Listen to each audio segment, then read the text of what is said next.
Hello and welcome back to another video.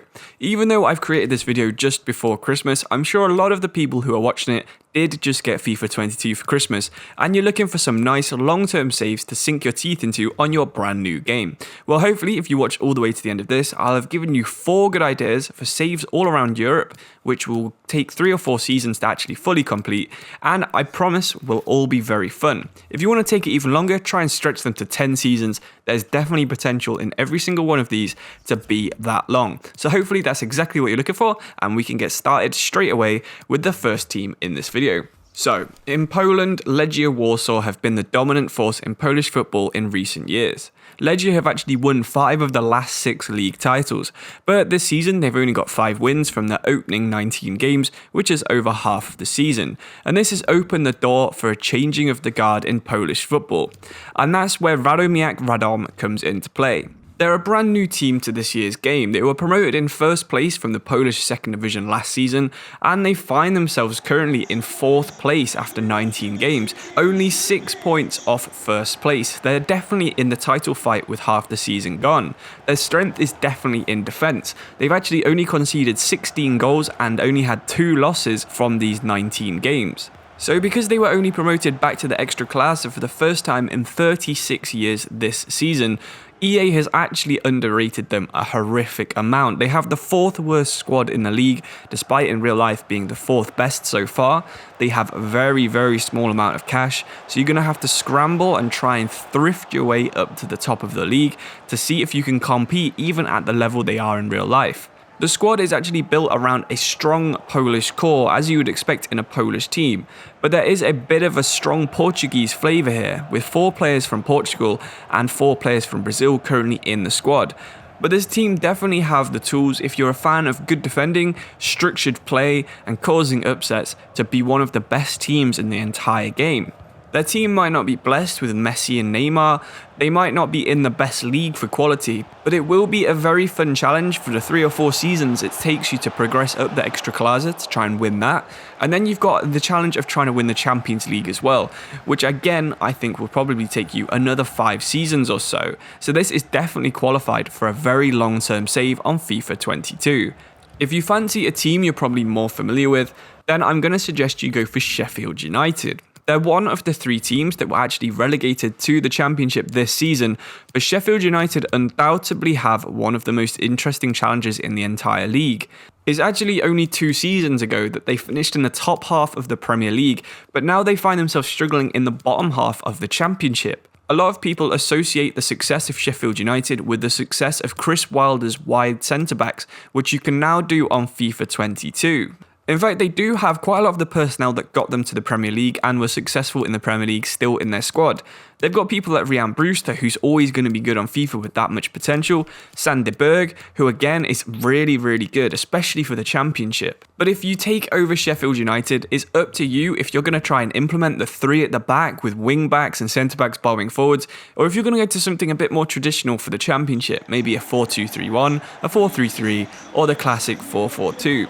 Sheffield United actually suits all of these formations with really good players in almost every position. Their squad is getting pretty old and it has got a strong British core, but the first thing you should try and do is get to the playoffs in the first season before strengthening either in the Premier League or going for the title of the Championship in year 2. No matter how you do in your first couple of seasons with Sheffield United, it's pretty clear to see what the end goal of a save with them is. You got to get back to the Premier League first of all, and then maybe try and go one further, qualify for Europe when you're in there, and then be successful in Europe. Of course, because Sheffield's such a big and important city in English and British history, they do deserve a massive football club. So that's exactly where you need to aim and to see if you can get Sheffield to be one of England's football giants.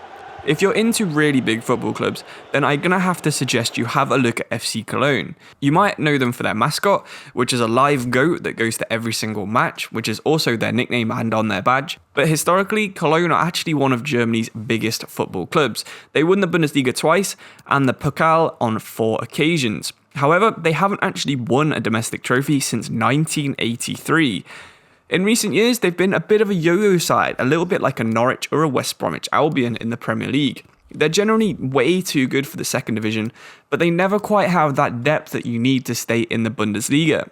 Well, that is until now, because this is currently their third season in a row in the Bundesliga, and they've started the season really well. They find themselves 8th out of the 18 teams that are in the Bundesliga, with 6 wins, 7 draws, and only 4 losses. So the only team that's lost less games than Cologne at the moment is Bayern Munich. That's the level of performance that this squad has. On FIFA, the attack is definitely the biggest strength of Cologne at the moment, with Mark Uth, who people might remember from my Schalke series on FIFA 21, Anthony Modeste, who's always been really good on FIFA and is actually the 4th highest scorer in the entire league in real life, Sebastian Andersson being a massive Swedish target man to give you a different option, while you've got Andre Duda and captain Jonas Hector, who have serious international experience that every club needs behind them.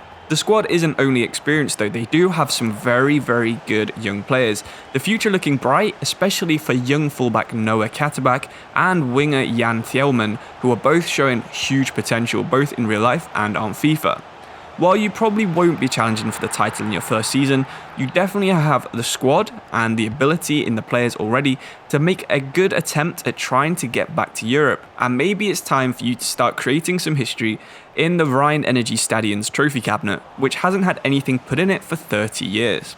One club that does not have an issue with creating history is Clermont Foot 63 in the French First Division. In 2014, they became the first professional men's team to be coached by a female manager, with Corinne Diacre managing them for a couple of years. Diacre left in 2017, and since then they've been taken over by Pascal Gastien, who's managed to get Le Clermontois back to Ligue 1 for the first ever time. At the start of this season, Clermont Foot were definitely one of the favourites for relegation. They were relying on a strike force that many people did judge to be second division at best, with Mohamed Bayo and Elbasan Rashani, but this combination has actually been successful in the first division as well, proving that sometimes chemistry does matter more than pure attributes. It won't only be the betting companies you're proving wrong if you can get Clermont Foot to stay in the league, however.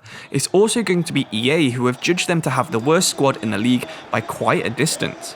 In real life, they actually find themselves either above or on level points with some pretty big name teams in French football, most notably Bordeaux and Saint-Etienne, who both have much better squads on FIFA, so maybe it's time that some of these were recalculated. I'm sure you'll be able to develop some good youth players, make some good transfer signings, and see if you can get Clermont Foot playing higher and higher up the league as they've done throughout their history.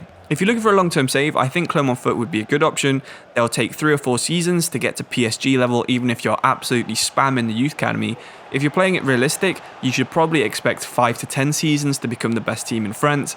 And then you of course have the big task of playing in the Champions League, which is always going to be fun, especially with a team with such a small stadium. Seeing the Champions League arriving, it might even bring a tear to your eye, and it would definitely bring a tear to the eye of the people from Clermont-Ferrand who have never had anywhere near that much success in real life.